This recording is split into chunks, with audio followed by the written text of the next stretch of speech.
28th day of April 2025. A very good morning from wherever you are joining us this morning on Parenting Tuesday. A beautiful day that it is to discuss matters parenting. And this morning, I'm so honored to be hosting two amazing ladies as we unpack this topic, postpartum depression. How do you navigate it? What are the challenges? What are some of the symptoms that probably you may have to pick or see or note and you say, this is postpartum depression? So we're going to have this from a lady who will be taking us through her journey, what she endured, what she went through, and how she came out of it, or if she's still on that journey and trying to find herself and find, peace and healing as, we go on into the program. My name is Sally Limo. Welcome and join me as I welcome our two beautiful, you both look very, very nice, by the way, Mukami and Daktari. Karibuni sana. Asante. And I'll start with you, Mukami. Please introduce yourself to our audience. My name is Mukami. I would say I'm a mother. I'm a business person. Right. I do a lot of things, but mostly I also work with other moms who have had preterm babies. Yeah. And who have gone through maternal health, mental health issues. Right. And mostly it's just from a peer perspective, to just work with other people, because sometimes you work with doctors, they might not necessarily understand your point of view. Right. But from my lived experience, I'm able to encourage other people to just walk the journey, and it's going to be okay. True. Yeah. Fantastic. Wow. Daktari. Yeah, my name is Dr. Beatrice Mainge. I am a counseling psychologist by profession. I'm also an addiction counselor, but generally I would call myself a mental health practitioner. Right. Working generally on issues psychological, issues marriage counseling, addiction counseling.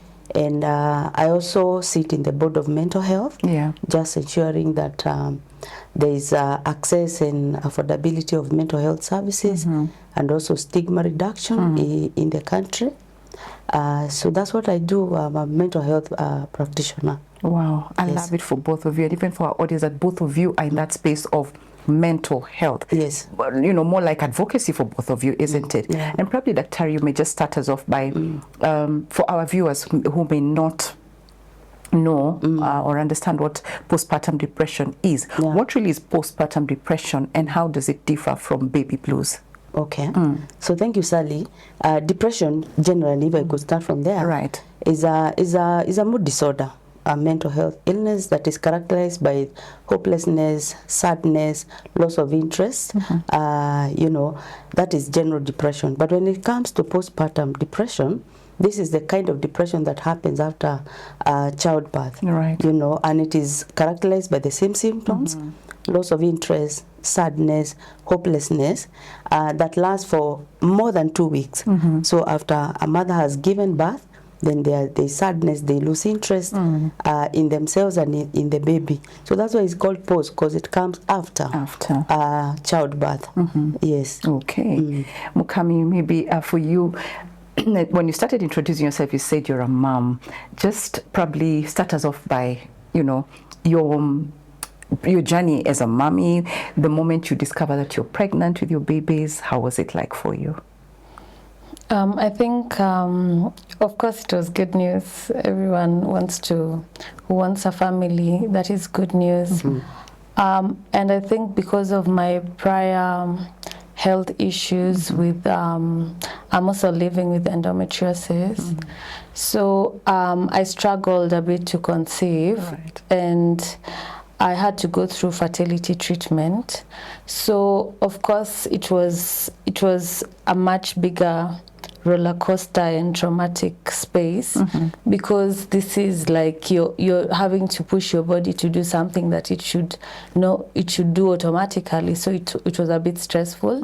But of course the good news was that I was expectant, and then probably at 8 weeks is when I realized I was expecting triplets.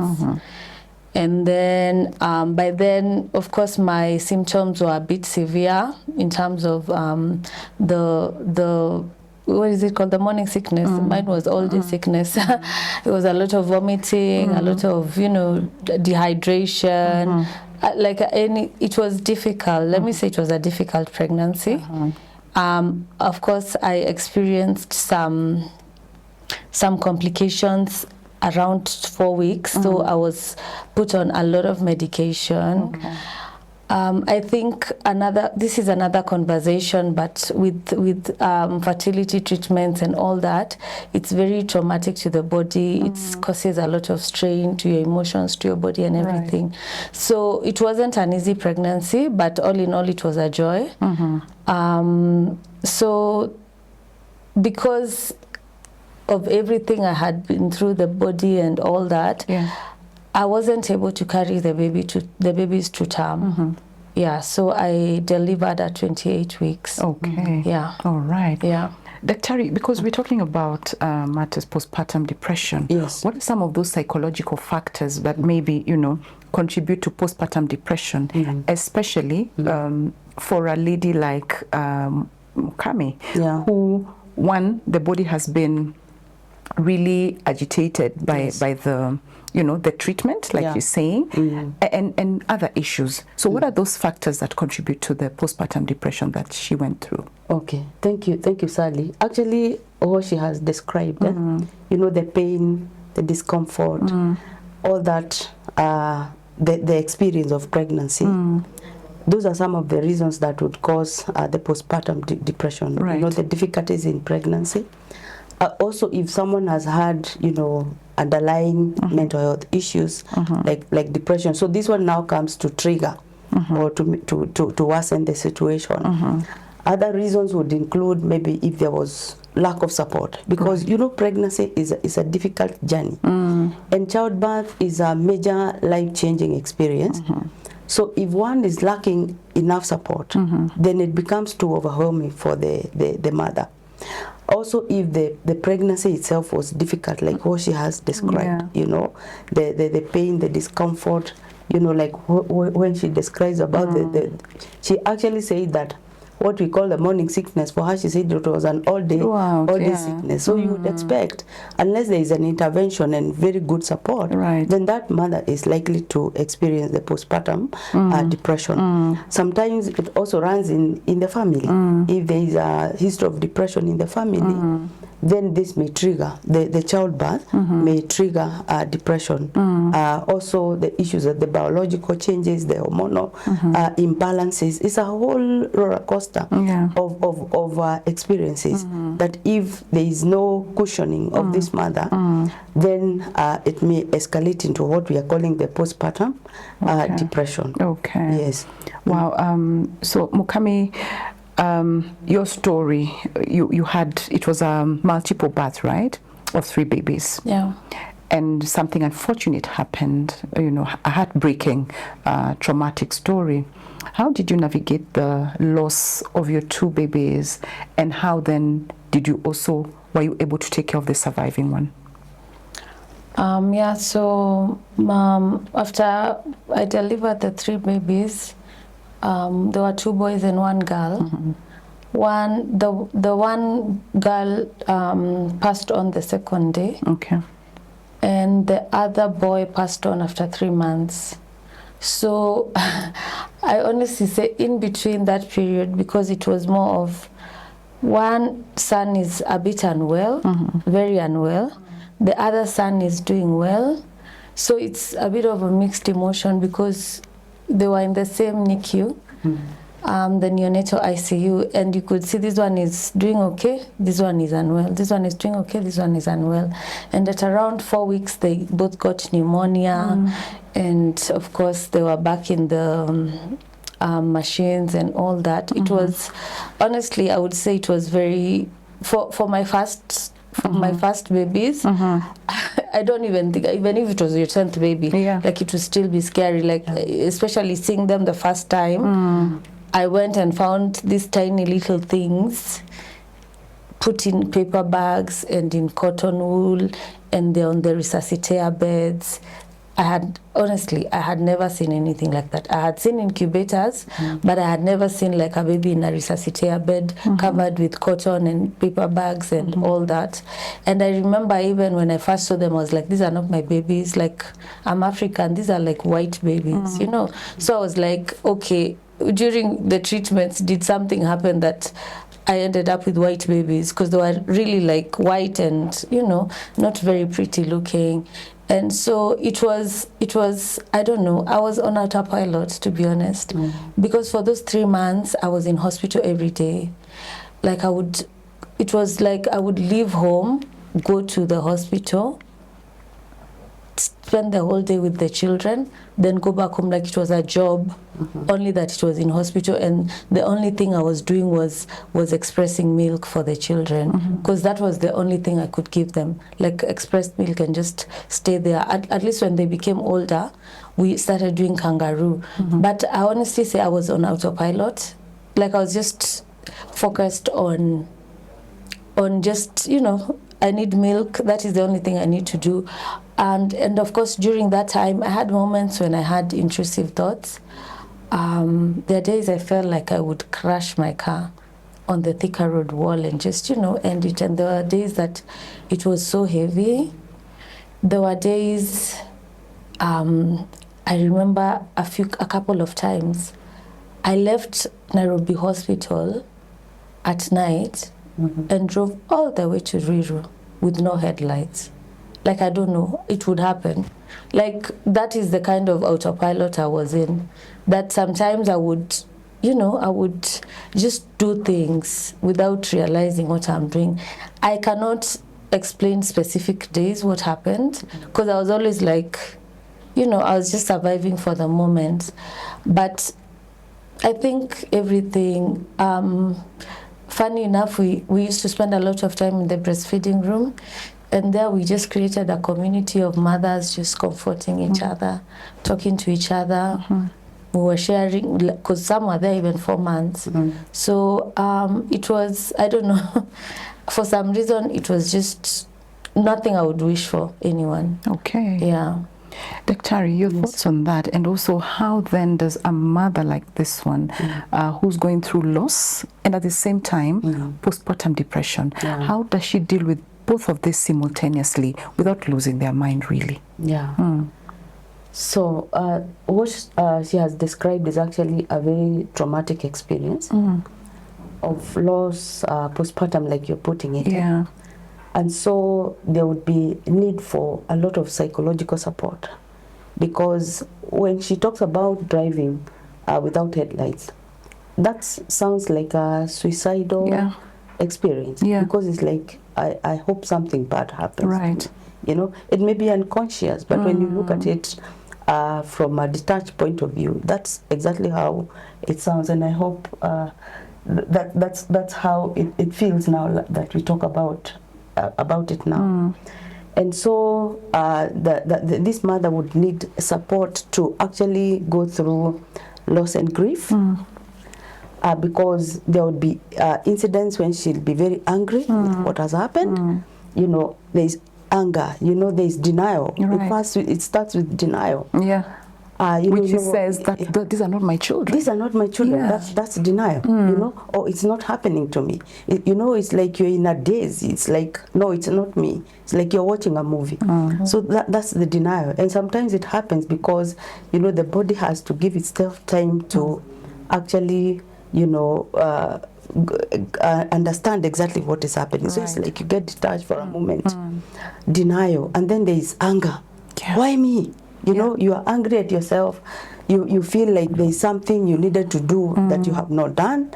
You know, you are angry at God. Why would you give me these babies and then you know, take them away? Why me? You know, and then you get with support. Then you get to a point when you start bargaining. You know, start bargaining. Okay, me, I did my best. You know, you're also trying to understand what is happening to you. I did my best. You know, I attended the antenatal clinics. Right. I got all the support that I needed. I took care of my nutrition and all that. You're trying to understand. Yeah. And because you're now getting to a point where you now accept that this has happened, then you get into a moment of depression. You fall into depression because you're about to accept this has happened. These are my babies. Right. I have lost 2 of them, you know, and so you get depressed, you know, and that is where the mother would need a lot of support because depression comes with hopelessness, Right. it comes with loss of hope, it comes at the extreme, then it comes with suicidal thoughts. Right. And it not just self-harm, but also thoughts about harming the baby. The surviving one. The surviving one. You know, you're like, if I can lose 2, then What's the point? what's the point? Let them all go, you know? Because you see, the mind is not at peace, you know? So when you get to depression, then we support, you can get to a point of acceptance where you are saying, now, this has happened. Okay. How do we move on from here? Yeah. But with a lot of support. Okay. Because without support, the mother can even get into a point of psychosis where you now lose your mind. You lose your mind. And cases have happened where mothers have actually lost their mind. It's like now you get into a complete mental breakdown. And now you start behaving like people who have actually lost their minds. So what I would say is that in that kind of situation, the mothers need a lot of support. All right. Professional, family support. And this is where maybe we also need to create awareness to family members that when a mother is expectant, they are very vulnerable. They need a lot of support. Pregnancy is not an easy thing, and childbirth is not an easy thing. And this change of role where you are becoming a new parent is also not an easy thing. It's a complete overhaul of your life because it's a life-changing experience.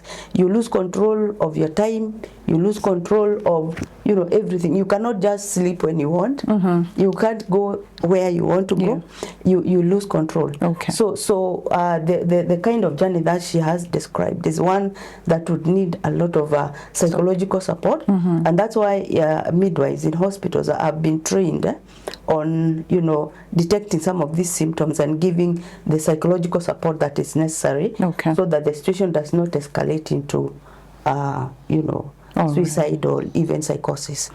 You've talked about support, a lot about it. And Mukami, maybe coming back to you, what kind of support did you receive during that period? And did you feel, did you ask for it, or did just someone pick it and said, okay, I think she needs help?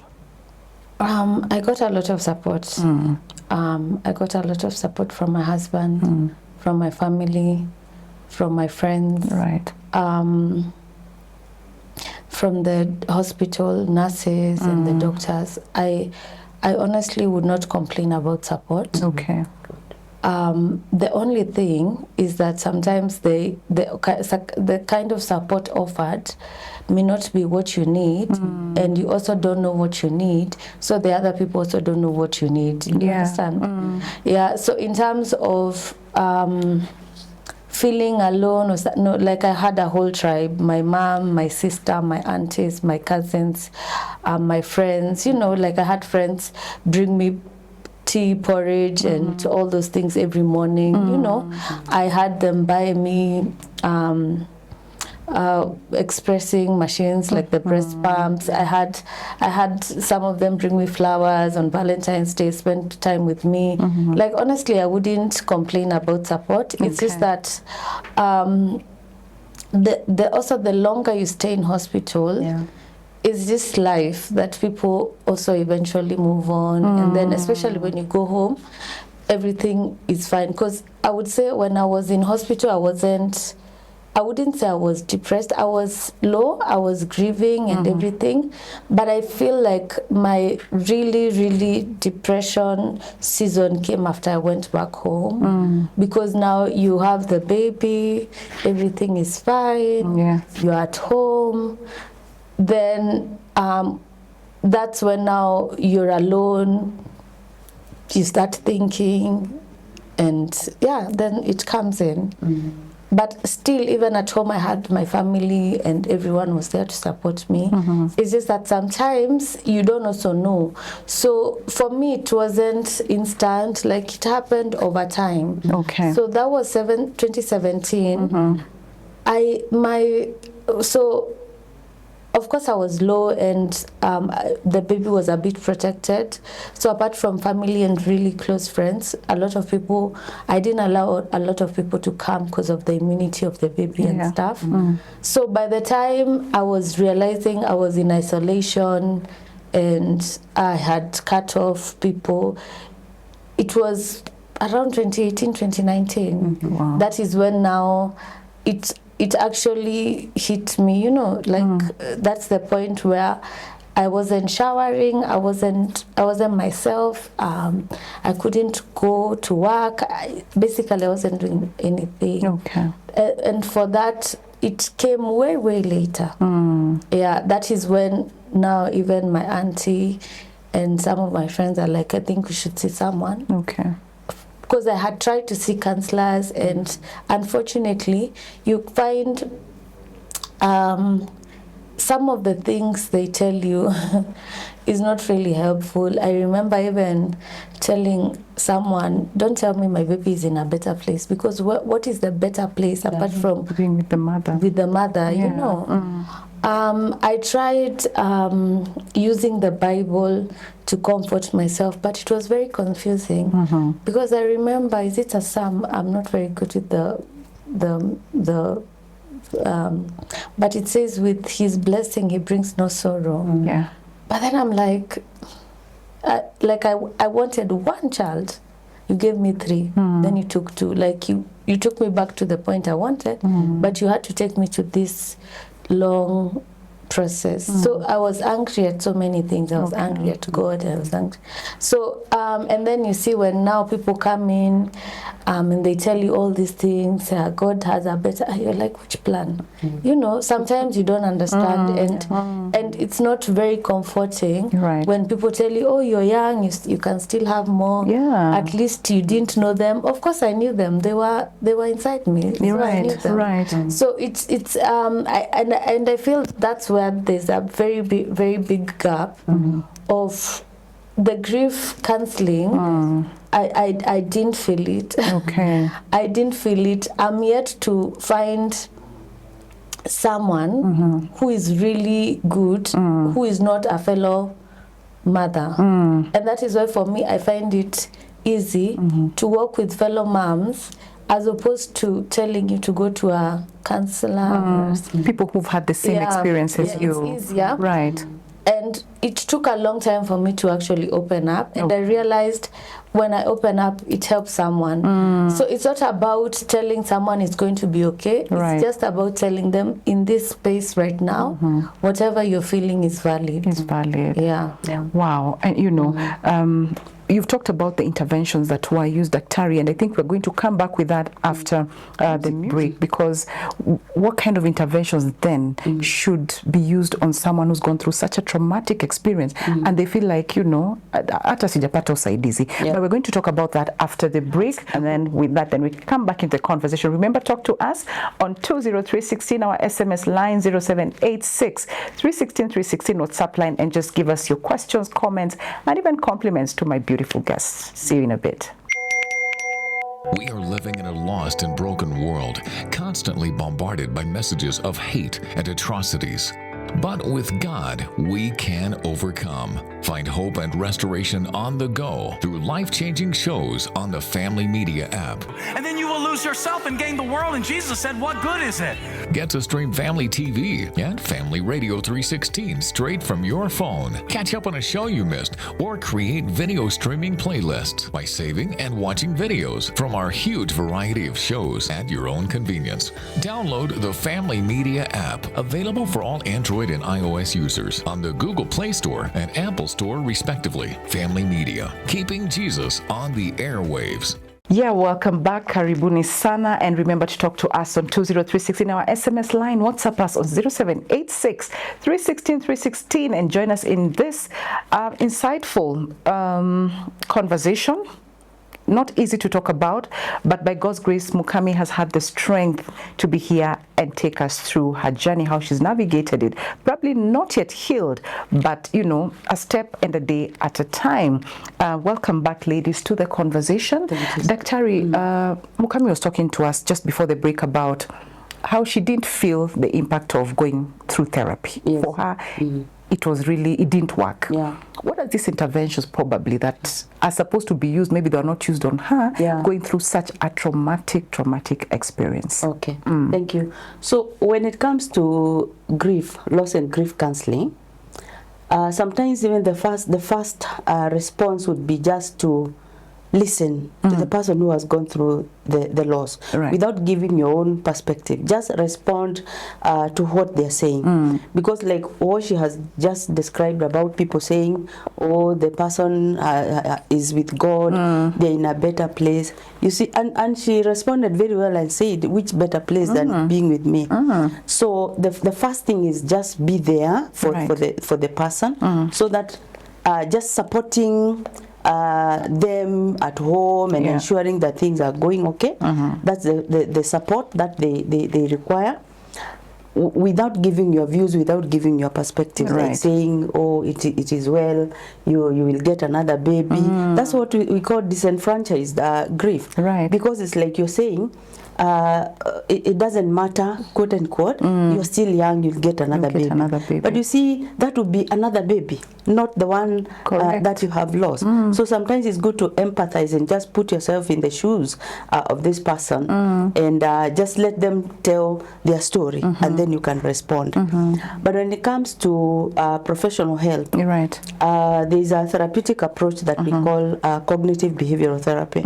Cognitive behavioral therapy focuses on the thoughts and the feelings that a person is having about what has happened. And now you can, because most of them will be illogical, they will be emotional, and so you can just respond to those thoughts so that you help them to correct, you know, because sometimes the thoughts will be exaggerated. You know, God hates me.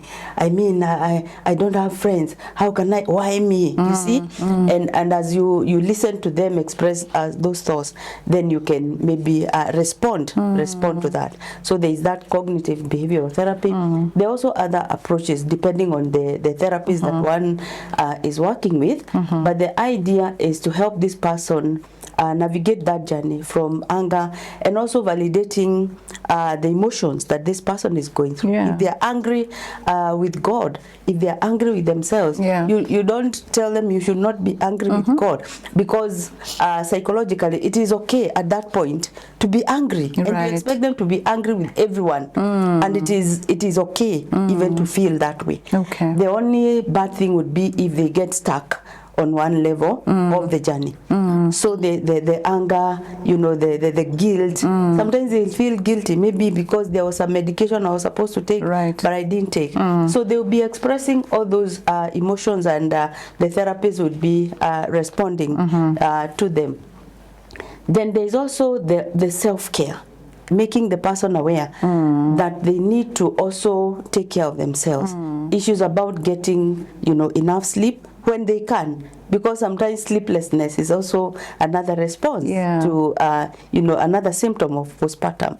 So whenever you get time to sleep, just take advantage and let the mind rest. You know, also taking care of the diet, and you know, and also expressing what they need. You know, that's part of the intervention. Ask them to say what it is that they are feeling and what they would want, the kind of help that they would want.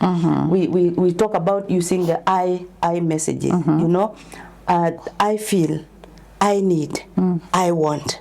Because when you say you are not doing this, when you accuse other people, then actually you push them away, and the problem becomes more complicated. So using I messages, I feel sad, I feel, and this is what I need. You know, that's also a part of the intervention. Self-care.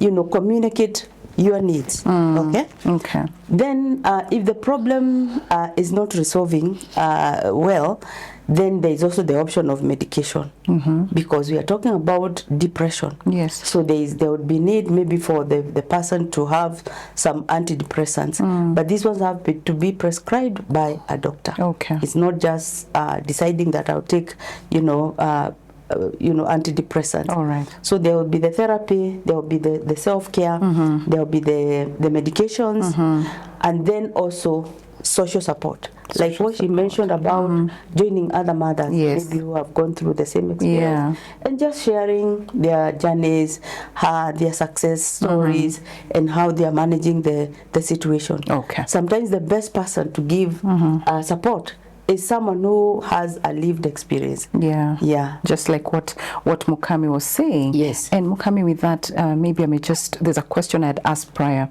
How has your relationship been now with the surviving baby? After the loss of the two, you have this surviving. How is your relationship? Or even just immediately after that, how was it like with the surviving one? Oh my God, he's like an egg. At first, he was very tiny. So when they were born, they were about 1 kg, and then after some time, they dropped to 800 grams. So every time I look at him, and I'm like, oh my God, this was, he was tiny. By the time I was taking him home, he was 1.8 at 3 months. At 1 year, he was 6.6 kgs. So at 6.6, this is usually, my sister has big babies, so these are like 2 or 3 month old. But even washing him, like I wasn't able to wash him. My sister is the one who came and washed him because he was so tiny. And then we had to go through occupational therapy. He was still in fetal position. So we had to give him a lot of care. Because of the preterm situation, he had delayed milestones. So of course everything is, and everyone loves him. Like he's just, like nikamayai too. So of course for me, I call him my 1 kg miracle because he's a miracle, and just seeing him grow is, I have a good relationship with him. Like he's my heart. Nice. Yeah, and I always talk about him on social media, and it feels happy when I meet moms and they're like, oh my God, like Njiro has become, his name is Jiro, has become like this baby. When people are looking at him, they're like, my baby is like this. But every time I see Njiro, I feel, and for me, I share a lot on social media, and people would say you're sharing a lot, but for me, I don't share to, like, I don't know how I would put it, but I know every time I share, there's one mom who will inbox me. Recently, a mom inboxed me. She's like, my daughter is 1.5 and she's not walking. I was like, give her time. And she was like, I felt like I was a bad mother. I was like, no, Njiro worked at, So for me, my relationship with Njiro is good. And I like that he doesn't know it, but he's just like a miracle, And maybe just before I go to that question, like at his age now, have you talked to him about his siblings? But before then, let's get to this. There's a comment here. Someone is saying, hello, I underwent depression and a toxic director after losing my dad too, with a very good psychiatric, but the therapist twisted me in telling me her own problems. The anger still pushes me even after taking antidepressants. Muzo, Nairobi. So sorry about that, Muzo, and thank you so much for that comment. This is a doctor, you've gone for help, Daktari, and then someone is there talking to you about their own issues. Coming back to you, just, have you told your son, Jiro, about the other siblings in a baby language, probably in a way that he can understand? Yeah, he knows, because we have a portrait in our house, and it says there's a little piece of heaven in this house, because like we have angels there, and it's written the name of his sister and brother. He does know, and sometimes he'll just ask weird questions. He's a child, so you just give him the answers. So it's confusing for him when he even hears, oh, brother and sister, and then he's alone. Right. But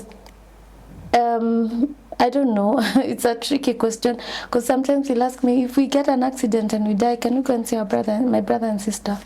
So I'm like, you know, it's difficult, but I think it's not a one-time conversation. Yeah. Eventually he will understand. Okay.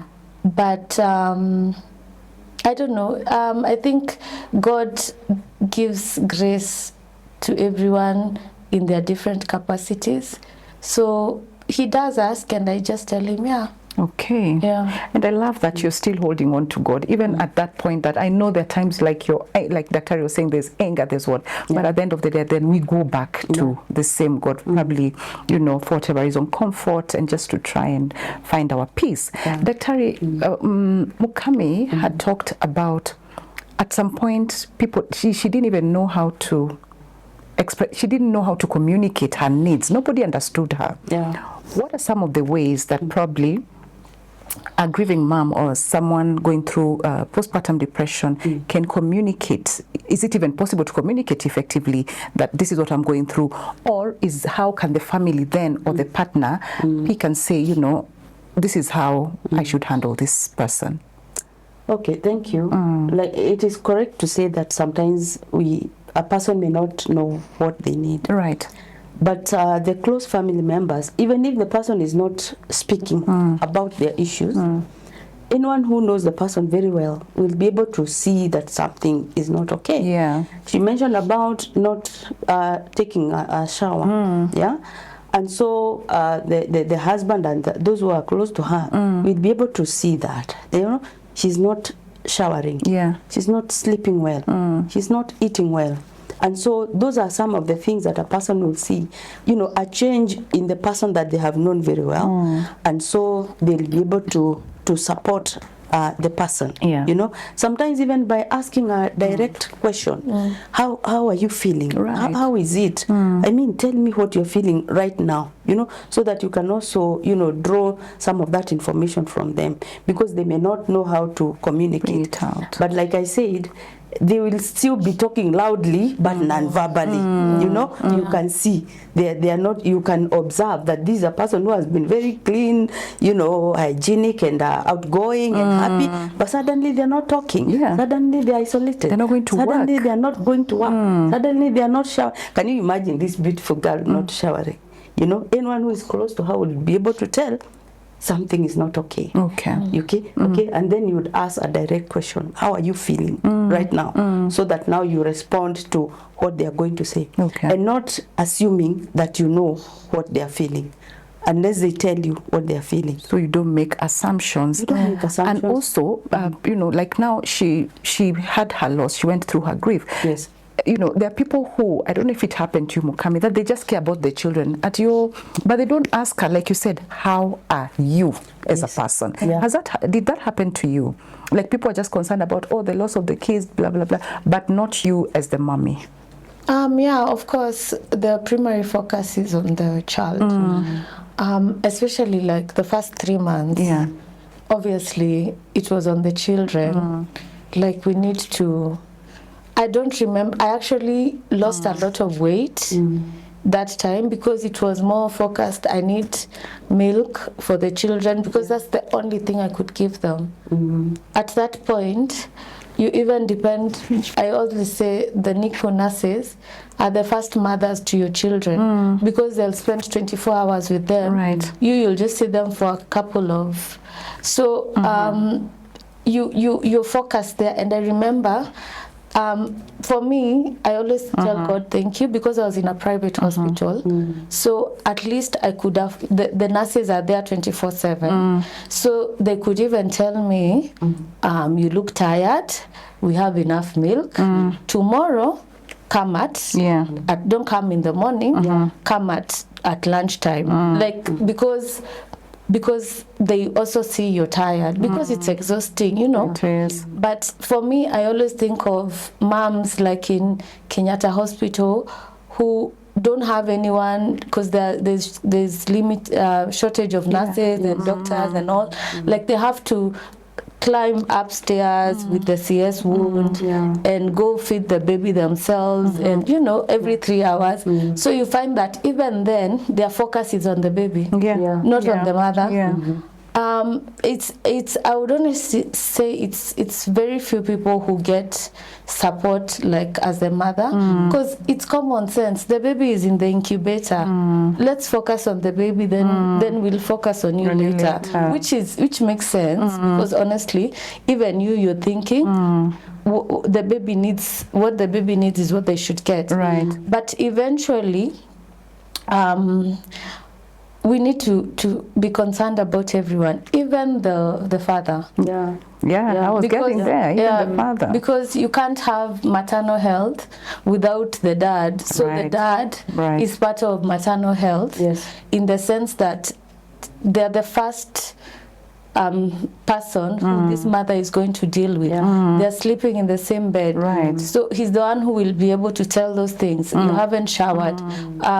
He's the one who's going to see you're sleeping more than usual. In places where you don't even have a house help, he's the one who's going to see your change of behavior and all that. So as we respond and as we deal with the mothers, we should also take care of the fathers' mental health, not only in support, but also in how they are doing themselves. Because for the mother, it is provide the milk you have carried, but for the father, there's that aspect of, okay, your wife has delivered, you've lost kids, but you need to find money in our societal setting, that money needs to be found. You know, like you're dividing roles, or even if you're doing it with the mom, you're like, the mom is in the hospital pumping milk and everything. You go look for money and still come back, and you know. So it's and for me, in my situation, preterm is very expensive. It is extremely expensive. Like I can't even imagine. Like my bill was 11 million for those 3 months. So again, there's that money aspect. So we need to look for money. We need to look for milk. So everything about your mental health, we'll deal with it after we've dealt with this situation. There's a comment here. Let me read it. Someone is saying, good morning. Edwin says, good morning, Sally. I'm so proud of Mukami. She's indeed a bold woman, going through what she went through and still have a voice is an inspiration to so many women. May God heal her. And indeed, Mukami, this is very bold of you. This is quite, you know, you're touching so many lives. You're impacting so many lives out there. And you can see from, you know, the kind of feedback we're getting. Daktari, when we speak about, because that was a question, Mukami went ahead of me in terms of the partner. What kind of support? Speak to a father out there who's now in such a situation. Just speak to them. Like you're actually counseling them now. What do they need to do? I think first of all is to acknowledge that when you talk about postpartum depression, it's not just the mother who is affected. Even the father is affected. Actually, when you talk about 1 out of 10 women, the statistics are the same even for men. 1 out of 10. Right. Because when you see, you watch your... And remember, when you talk about the loss of the babies, these are his babies. You see? So her loss is his loss. Right. Her depression is his depression. And he's the one watching, as she's saying, he's the first respondent. He's the one who is observing all this. So when you talk about the support that the mother needs, the fathers should not be forgotten. Also, they need also support. They need support. Maybe even someone else working with them, maybe another man, just to support them, because everyone needs a hero, whether it's the man or the woman. Someone needs to hold them by the hand, and I need to make them understand that actually we acknowledge that fathers go through the same pain, because sometimes they, you know, we feel like they are forgotten. We just think about them, let them bring the money, but we know that this pain is also their pain. And so when we advise mothers to look for support, the fathers also need this kind of support. Okay. They need family support. They also need professional support. Even when we talk about therapy, it is the same also for the fathers. When we talk about the cognitive behavioral therapy, we need to ask them, what are you thinking? What are you feeling? Okay. So that we can respond to that. Fantastic. So my message to fathers is that we do acknowledge that you feel the same pain and you need the same kind of support. Awesome. Yeah. Someone is saying, good Sally, today's show is very touching. I love it. And fathers mostly actually. In fact, Sally, for fathers it's worse. I can't imagine my woman in the pain Mukame is in. That will crush me double. And it's true. Men tend to be, strong, quote unquote, but then, like he's saying, they even crush more. Mukame, this has been a very traumatic, hard journey for you. So self-care definitely was compromised at some point. But right now, is your closing remark then, how do you take care of yourself? And what advice do you have for other mothers out there who've gone through the same journey as you? Like the doctor said, you get help. I did get help. I was actually admitted for a month, where I got what she's saying, the cognitive behavioral therapy. I did a bit of art therapy. Right. And of course, the thing is, with grief, sometimes the hope is that you'll wake up tomorrow and the grief will be gone. That doesn't happen. Okay. That's the one thing I came to realize. Like days like on Saturday, I remember that's when my son died, and it was really emotional, and that is 8 years ago. Sorry. So I always tell people, like, it's not going to happen. It won't happen. You won't wake up and realize that, okay, what I felt in 2016, I'm not going to feel it now. So the most important thing is to realize that you have to live with the pain. So how do you honor that memory of the children who died? And for me, it's just in working with other people, in talking about it. As much as I'm teary, and at least now I'm better, like there are days I wouldn't even get through this session. It's still, okay, one thing I know is that you will never understand me, because God has given, that grace beyond human understanding, which I wouldn't explain to you. It's the same thing. You've gone through your own struggle, and I wouldn't understand it. And I always tell people, the thing with grief is God gives you that grace. But you won't feel it until you realize that this pain is there. And so how do you use that pain to help people? Okay. So for me, I started the Mukame Circle because I want a place where we can just come and cry, and because sometimes I would cry and someone will ask me, Kwani, how long will you cry for? But I know a lot of women are looking for the place to be told it's okay to cry, it's okay to remember, it's okay to do all those things. And for me, I've made it intentional that first of all is I know my triggers. That's the most important. I know my triggers. So when I know my triggers, I can tell when I'm going low and when I'm going high and when I'm okay. I still have my doctor on speed dial. I can walk into his clinic anytime. That is number one, because you have to be aware, self-aware. So I know my triggers, and I can tell, like, this week I'm feeling like this, next week I'll be feeling like this. So I'm always aware. And then of course you try go back to the person you are. You can't, because you're a new person. Even a mother is a new person. So you try and look at what works within for you. But of course, the most important, are you drinking your water? Are you eating? Are you, Okay. Yeah, those All things. right. Yeah. Okay, wow. Time has just flown, but the way those just pass, imagine. So we have to come to the end of this beautiful, beautiful conversation. Probably we may have a part 2 of this. You never know, And I just want to say a big thank you to our viewers and listeners, or our audience, for your time, to take time to send us the feedback that you've given us. And also a special thanks to my guest guests, both Daktari and Mukami. Thank you so much for making time to be here. And also, we have a special group of people, a community that supports us throughout the 25 years to bring you such content, beautiful, insightful, content. We want to say asante sana to our partners. And if you want to be part of this community, then you can send the word partner to 20316 SMS line or 0786316316, which is our WhatsApp line. And also, if you want to be a blessing or to give support to this particular ministry, you can do that by sending your contribution to pay bill number 316 and the account number shall be your telephone number. God bless you and keep you. Let's meet again tomorrow on Matters Finances on Financial Clinic. God bless you and see you tomorrow. Bye.